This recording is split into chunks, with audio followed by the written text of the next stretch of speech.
स्वागत है दोस्तों आप सभी का आज की इस नई वीडियो में। आज मैं आपको क्लास 11th का हिस्ट्री का न्यू सिलेबस के अकॉर्डिंग पूरी बुक से most important MCQ question answer बताने वाला हूं, जो कि मात्र 40 हैं, यानी कि 40 most important MCQ question answer आप सभी को बताने वाला हूं। इनमें से आपके एग्ज़ाम में आने की संभावनाएं बहुत ज़्यादा हैं, तो मोस्ट इम्पॉर्टेंट एमसीक्यू है। ध्यान से देखिएगा वीडियो को और एंड तक देखिएगा। तो चलिए वीडियो को शुरू करते हैं बिना टाइम वेस्ट करते हुए।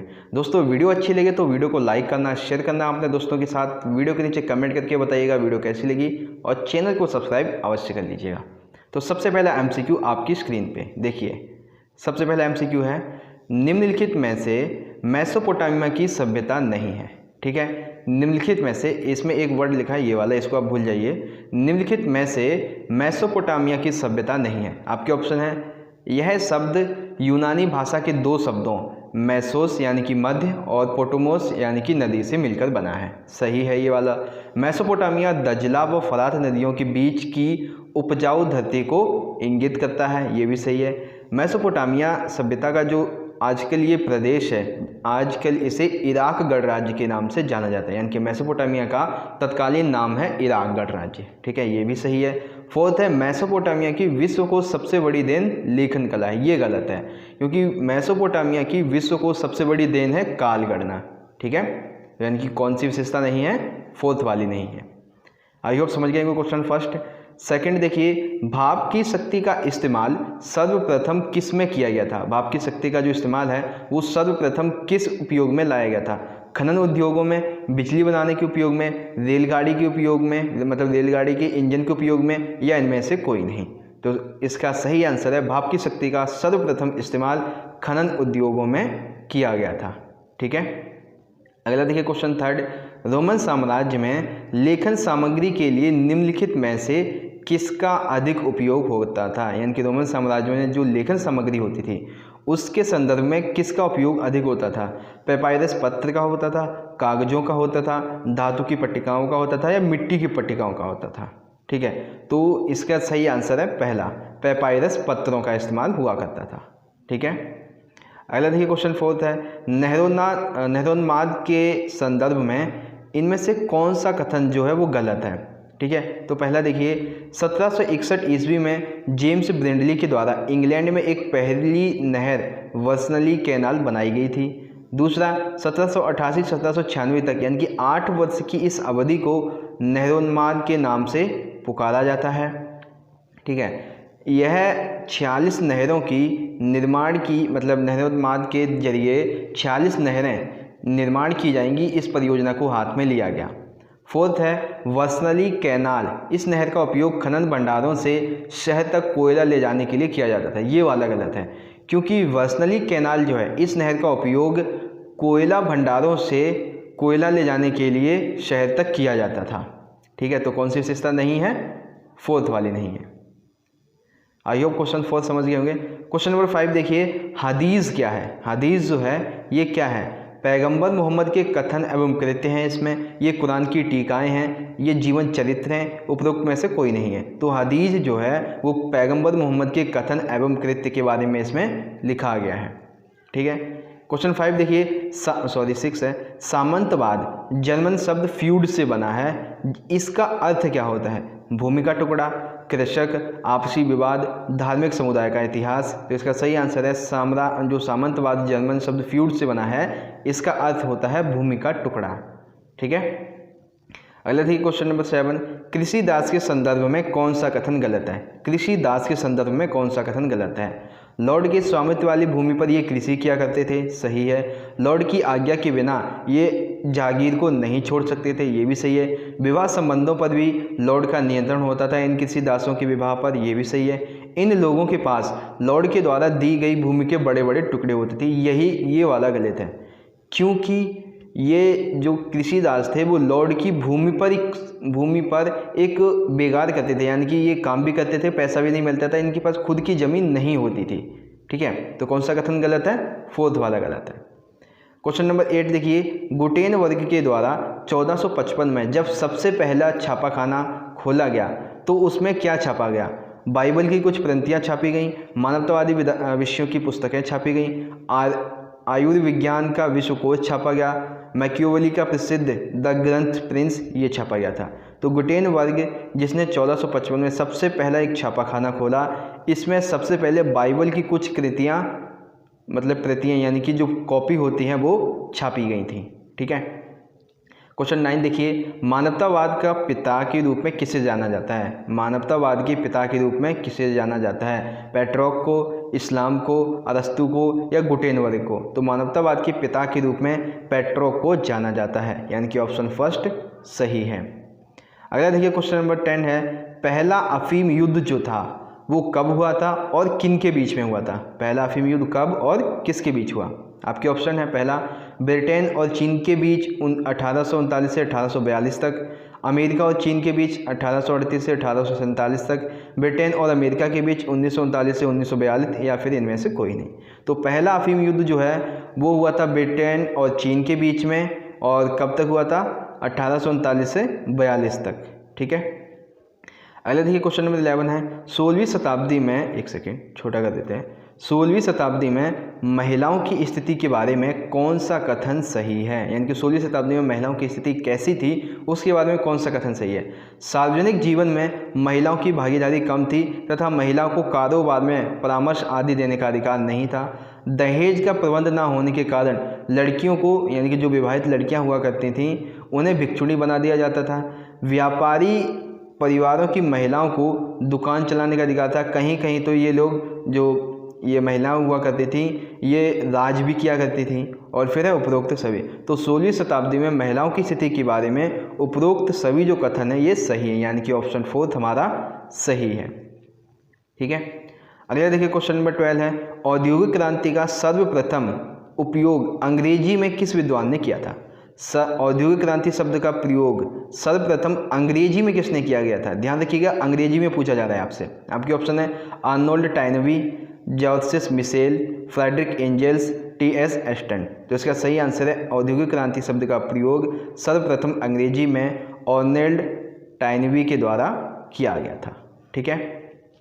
क्वेश्चन नंबर 13 देखिए, अब यहाँ पे ये प्रश्न देखिए, औद्योगिक क्रांति से संबंधित ये भी है कि औद्योगिक क्रांति का प्रयोग सर्वप्रथम यूरोप में किस विद्वान ने किया था? अब यहाँ पे पूछा जाए यूरोप में औद्योगिक क्रांति शब्द का उपयोग सर्वप्रथम किसने किया? George Mitchell, Friedrich Engels, Arnold Toynbee, T S. Ashton. तो इसका सही आंसर है जॉर्ज मिशेल। इन्होंने औद्योगिक क्रांति शब्द का उपयोग सर्वप्रथम यूरोप में किया था। वहीं जो फ्रेडरिक एंजल्स है इसने किया था जर्मनी में। ठीक है। तो आई होप क्वेश्चन 12 एंड 13 इसके बारे में आपको अच्छे से नॉलेज मिल गई होगी। अगला देखिए क्वेश्चन नंबर 14 है कि ब्रिटेन में कपड़ा उद्योग में क्रांति लाने वाले आविष्कार कौन सा था? ब्रिटेन में जो कपड़ा उद्योग थे इसमें क्रांति लाने वाला आविष्कार इनमें से कौन सा था? हारग्रीव्ज, इसने 1764 में स्पिनिंग जेनी का आविष्कार किया था। आर्कराइट, इसने 1769 में हारग्रीव्ज के चरखे में परिवर्तन किया था। कार्टराइट, इसने पावर लूम का मतलब की खोज की थी। फिर है उपरोक्त सभी। तो ब्रिटेन में कपड़ा उद्योग में क्रांति लाने वाले जो आविष्कार हैं वो उपरोक्त सभी आविष्कार हैं। ठीक है। अगला देखिए क्वेश्चन नंबर 15 है, उत्तरी अमेरिका की भौगोलिक स्थिति के बारे में, उत्तरी अमेरिका की भौगोलिक स्थिति के बारे में कौन सा कथन सही है? ठीक है। तो देखिए, उत्तर ध्रुवीय वृत्त से लेकर कर्क रेखा तक, प्रशांत महासागर से लेकर अटलांटिक महासागर तक उत्तरी अमेरिका फैला हुआ है। पथरीले पहाड़ों की श्रृंखला के पश्चिम में अरिजोना और नेवाडा की जो मरुभूमि है वो यहाँ पर स्थित है। कनाडा का 40% इलाका जंगलों में ढका हुआ है और उपरोक्त सभी है। तो उत्तरी अमेरिका के बारे में उपरोक्त सभी जो कथन हैं ये यहाँ पर सही है। ठीक है। आई होप क्वेश्चन 15 आपको समझ में आ गया होगा। बात करते हैं दोस्तों क्वेश्चन नंबर 16 की कि दुनिया की तीसरी सबसे लंबी नदी कौन सी है? दुनिया की पहली दूसरी तो आपने सुना है, लेकिन तीसरी सबसे लंबी नदी कौन सी है? यांगत्सी, हुआंगहे, पर्ल, छांगजियांग। तो इसका सही आंसर है दुनिया की तीसरी सबसे लंबी नदी का नाम है यांगत्जी। ठीक है, यानी कि ऑप्शन फर्स्ट सही है। अगला देखिए क्वेश्चन नंबर 17 है, प्रथम खलीफा जो था वो कौन था? प्रथम खलीफा कौन था? अबू बकर, उमर, उस्मान या अली? तो प्रथम खलीफा का नाम है अबू बकर, यानी कि ऑप्शन फर्स्ट हमारा सही है। ठीक है, तो ध्यान से देखिएगा दोस्तों, बहुत इंपॉर्टेंट क्वेश्चन आ रहे हैं धीरे धीरे। अब क्वेश्चन नंबर 18 है, उमैयाद वंश को किसने उखाड़ फेंका? उमैयाद वंश जो था इसे किसने उखाड़ के फेंका? ईरानियों के द्वारा, ससानी वंश के द्वारा, अब्बासियों के द्वारा, या उपरोक्त में से किसी के द्वारा नहीं? तो उमैयाद वंश को ईरानियों ने उखाड़ के फेंका था। ठीक है, इसमें देखिए 2 पॉइंट है, एक तो ईरानी है, एक अब्बासी है, तो इन दोनों में कन्फ्यूज़न है। ठीक है, अब आप मुझे ये बताइए कि उमैयाद वंश को जो शासन था वो किसने उखाड़ के फेंका था, ईरानी ने या फिर अब्बासियों ने? तो अब मुझे इसका कमेंट जो आंसर है वो कमेंट बॉक्स में कमेंट करके बताइएगा। ठीक है, इसका आंसर मैं आपको सही बिल्कुल नहीं बता रहा हूँ यहाँ पे। ठीक है, फिर देखिए क्वेश्चन नंबर 19 है, अभिजात वर्ग की विशेषताओं में कौन सा कथन सही है? ठीक है, देखिए, वे अपनी भूमि पर बसे सभी व्यक्तियों के मालिक हुआ करते थे, मतलब अपनी भूमि पर जो व्यक्ति रहते थे वे उनके मालिक होते थे। वह अपनी सैन्य क्षमता बढ़ा सकते थे और उनके पास बहुत सारे सामंती सेना भी हुआ करती थी। वे अपना स्वयं का न्यायालय भी लगवा सकते थे एवं अपनी मुद्रा भी चलवा सकते थे। और फिर उपरोक्त सभी, तो अभिजात वर्ग की विशेषताओं के संदर्भ में उपरोक्त सभी जो कथन हैं ये सही है, यानी कि तीनों के तीनों कथन सही हैं। ठीक है, अगला देखिए क्वेश्चन नंबर 20 है कि मार्टिन लूथर किंग के द्वारा आरंभ किया गया कैथोलिक चर्च के विरुद्ध अभियान जो था वो क्या कहलाया? प्रोटेस्ट, सुधारवाद, रेनेसा, पाप स्वीकारोक्ति, आमूल परिवर्तनवादी? तो मार्टिन लूथर किंग के द्वारा कैथोलिक चर्च के विरुद्ध आरंभ किया गया जो अभियान था उसे प्रोटेस्ट, सुधारवाद के नाम से जाना जाता है। ठीक है, अगला देखिए क्वेश्चन नंबर 21 है, धमन भट्टी का आविष्कार निम्न में से किसने किया? धमन भट्टी जो थी इसका आविष्कार किसने किया? अब्राहम डर्बी एक ने, हेनरी कॉट ने, जॉन विल्किंसली ने, अब्राहम डर्बी 2 ने? तो धमन भट्टी का आविष्कार जो है वो अब्राहम डर्बी 1 के द्वारा किया गया था।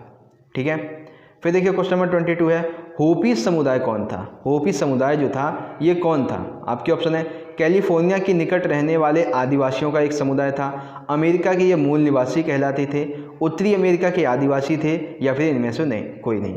तो होपी समुदाय जो है वो कैलिफोर्निया के निकट रहने वाले आदिवासी हुआ करते थे। ठीक है, फिर देखिए क्वेश्चन नंबर 23 है, चीन का सबसे प्रमुख उपजातीय समूह है उनमें से कौन सा नहीं है? ठीक है, सॉरी, चीन का सबसे प्रमुख उपजातीय जो समूह है, जातीय समूह, वो कौन सा है? हान, छुई, मांचू, उड्डछुन? तो इसका सही आंसर है चीन का सबसे प्रमुख जातीय समूह हान है। ठीक है, यानी कि ऑप्शन फर्स्ट सही है। अगला देखिए क्वेश्चन नंबर 24 है, मेसोपोटामिया की प्रथम भाषा कौन सी थी? मेसोपोटामिया जो है इसकी सर्वप्रथम भाषा कौन सी थी? सुमेरियन, अकदी, अरामाइक, या इनमें से कोई नहीं? तो इसका सही आंसर है मेसोपोटामिया की सबसे पहली भाषा थी सुमेरियन, फिर दूसरे सुमेरियन के बाद अकदी आई और फिर धीरे धीरे अकदी की जगह अरामाइक ने ले ली थी, लेकिन सर्वप्रथम कौन सी आई थी? सुमेरियन आई थी। ठीक है, क्वेश्चन नंबर 26 देखिए, उत्तर में रोमन साम्राज्य की सीमा का निर्धारण निम्न में से कौन सी नदी करती थी? उत्तर में जो रोमन सीमा थी इसका निर्धारण निम्न में से किस नदी के द्वारा किया जाता था? राइन नदी, डैन्यूब नदी, दजला व फरात, का, खा और दोनों? तो उत्तर में रोमन साम्राज्य की सीमा का निर्धारण निम्न में से जो राइन और डैन्यूब नदी है ये दोनों करती थी। ठीक है, यानी कि ऑप्शन 4 हमारा सही है। अगला देखिए क्वेश्चन नंबर 27 है, अरबी समाज में जो कबीले हुआ करते थे उनकी जीवन शैली कैसी थी? ठीक है, तो अरब के लोग छोटे छोटे कबीलों में रहा करते थे, ये लोग खानाबदोश जीवन व्यतीत करते थे। प्रत्येक कबीले के अपने देवी देवता हुआ करते थे, यानी कि सबकी अपनी अलग अलग धार्मिक मान्यताएं हुआ करती थी। प्रत्येक कबीले का नेतृत्व एक शेख के द्वारा किया जाता था, जो कि एक आनुवंशिकता, यानी कि उसी के घर का शेख, मतलब उसी के घर का व्यक्ति जो वो शेख बनेगा और कबीले का नेतृत्व करेगा, ऐसी प्रथा जो थी वो प्रचलित थी। ठीक है, तो अरबी समाज में कबीले के जीवन की शैली के संदर्भ में उपरोक्त सभी जो कथन हैं वो सही हैं। ठीक है, अगला देखिए क्वेश्चन नंबर 28 है, पैगंबर मोहम्मद ने स्वयं को खुदा का संदेशवाहक कब घोषित किया? पैगंबर मोहम्मद के द्वारा स्वयं को खुदा का संदेशवाहक कब घोषित किया गया? 610 ईस्वी में, 612 ईस्वी में, 622 ईस्वी में, 632 ईस्वी में? तो इसका सही आंसर है पैगंबर मोहम्मद ने स्वयं को खुदा का संदेशवाहक 610 ईस्वी में घोषित किया था। ठीक है, अगला देखिए क्वेश्चन नंबर 29 है, लॉर्ड के द्वारा नाइट को दिया जाने वाला जमीन का टुकड़ा क्या कहलाता था। लॉर्ड जो थे उनके द्वारा नाइट को एक ज़मीन का टुकड़ा दिया जाता था, वो क्या कहलाता था। फीफ, फ्रायर, फ्यूड या फिर टैली। तो टैली तो एक कर है, ठीक है। फ्यूड सामंतवाद से संबंधित है, फ्रायर इसका अर्थ है नहीं, तो बचा हमारा फीफ। तो लॉर्ड के द्वारा नाइट को दिया जाने वाले भूमि का टुकड़ा फीफ कहलाता था, ठीक है।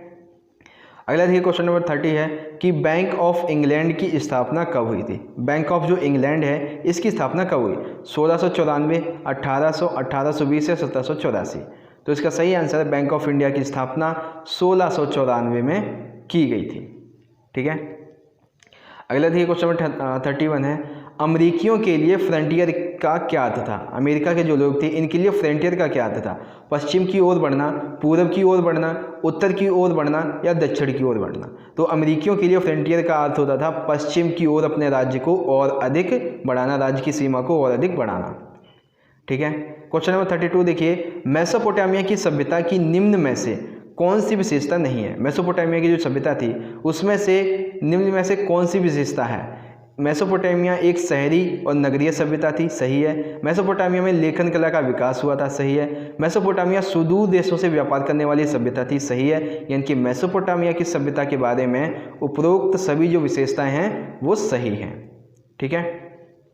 फिर अगला देखिए क्वेश्चन नंबर 33 है, प्रिंसिपेट की स्थापना किसके द्वारा की गई। प्रिंसिपेट की स्थापना किसके द्वारा की गई। ऑगस्टस के द्वारा, सीजर के द्वारा, ऑक्टेवियन के द्वारा या इनमें से कोई नहीं। तो प्रिंसिपेट की जो स्थापना है वो ऑगस्टस के द्वारा की गई थी, यानी कि ऑप्शन फर्स्ट सही है। अगला देखिए क्वेश्चन नंबर 34 है, कावा के संदर्भ में कौन सा कथन सही है। जो कावा हुआ करता था इसके संदर्भ में कौन सा कथन सही है। एक घनावा का ढांचा वाला अरबी समाज का ये धार्मिक स्थल होता था जो कि मक्का में स्थित था, सही है। इस काबा में बुत रखे हुए होते थे और हर वर्ष यहाँ के वहाँ के जो लोग हैं इबादत गाह यानी कि धार्मिक यात्रा जिसे हज कहते हैं वो किया करते थे। काबा को एक ऐसी पवित्र जगह यानी कि हरम माना जाता था जहाँ पर हिंसा वर्जित थी या फिर उपरोक्त सभी। तो काबा के संदर्भ में उपरोक्त सभी जो कथन है वो यहाँ पर सही है, ठीक है। आई होप क्वेश्चन 34 आप समझ गए होंगे। अगला देखिए क्वेश्चन नंबर 35 है, चर्च के द्वारा कृषक को एक वर्ष के अंतराल में दिया जाने वाला जो 10वां भाग था वो क्या कहलाता था। चर्च के द्वारा कृषक से एक वर्ष के अंतराल में लिया जाने वाला जो उपज का 10वां भाग था वो क्या कहलाता था। टीथ, टैली, फीफ या इनमें से कोई नहीं। तो इसका सही आंसर है टीथ कहलाता था, ठीक है। कि चर्च के द्वारा कृषक से एक वर्ष के अंतराल में लिया जाने वाला जो उपज का 10वां भाग हुआ करता था वो कहलाता था, क्या कहलाता था, टीथ कहलाता था, ठीक है। क्वेश्चन नंबर 36 देखिए, निम्न में से कौन सा जापान का एक प्रमुख द्वीप नहीं है। निम्न में से कौन सा जापान का एक प्रमुख द्वीप नहीं है। होन्शु सही है, क्यूशु ये भी सही है, शिकोकू ये भी सही है, फिर है कोशियो शिकाओ ये वाला गलत है। कौन सा निम्न में से कौन सा जापान का प्रमुख द्वीपीय नहीं है, वो है फोर्थ कोशिक सिक्यो। अगला देखिए क्वेश्चन नंबर 37 है, चीन के बारे में कौन सा कथन सही है। चीन एक विशालकाय महाद्वीपीय देश है, यहाँ पर कई राष्ट्रीय भाषाएं बोली जाती है, विभिन्न विविधताओं वाले लोग रहते हैं। चीन की 3 प्रमुख नदियाँ हैं, एक है पीली नदी जिसे हुआंगहे कहते हैं, दूसरी है यांगसी नदी जिसे छांगजियांग कहते हैं जो कि दुनिया की तीसरी सबसे बड़ी नदी है, और फिर एक पाल नदी। तो चीन के बारे में उपरोक्त सभी जो कथन हैं वो सही हैं, ठीक है। अगला क्वेश्चन नंबर 38, रोमन साम्राज्य में अर्थव्यवस्था के लिए मुख्य व्यापारिक मदें क्या थी, ठीक है। गेहूं, अंगूरी शराब, जैतून का तेल, उपरोक्त सभी। तो रोमन साम्राज्य में अर्थव्यवस्था के लिए मुख्य व्यापारिक मदें जो थी वो उपरोक्त सभी थी, यानी कि ऑप्शन 4 सही है। अगला देखिए क्वेश्चन नंबर 39 है, कागज़ का आविष्कार कब हुआ था और कहाँ। कागज़ का आविष्कार कब और कहाँ हुआ। 202 ईस्वी में ईसा पूर्व चीन में हुआ था, 204 ईसा पूर्व भारत में हुआ था, 102 ईसा पूर्व अरब में हुआ था, या 112 ईसा पूर्व इस्लाम में हुआ था। तो कागज़ का आविष्कार 200 ईसा पूर्व चीन में हुआ था, यानी कि ऑप्शन फर्स्ट सही है। फिर देखिए क्वेश्चन नंबर 40 है, कि दीपाइटा नामक चित्र किसके द्वारा बनाया गया था। दीपाइटा नामक जो चित्र है वो किसके द्वारा बनाया गया, माइकल एंजेलो के द्वारा, अरस्तू के द्वारा, प्लेटो के द्वारा, या इनमें से कोई नहीं। तो दीपाइटा नामक चित्र जो है वो माइकल एंजेलो के द्वारा बनाया गया था। अब इस वीडियो का सबसे आखिरी और महत्वपूर्ण प्रश्न आता है हमारे सामने, जापान में मेजियों के द्वारा शिक्षा एवं विद्यालय व्यवस्था में क्या क्या बदलाव किए गए थे, उन संदर्भ में कौन सा कथन सही है। पहला, लड़के और लड़कियों के लिए स्कूल जाना अनिवार्य हो गया था और पढ़ाई की फीस जो थी वो काफ़ी कम कर दी थी।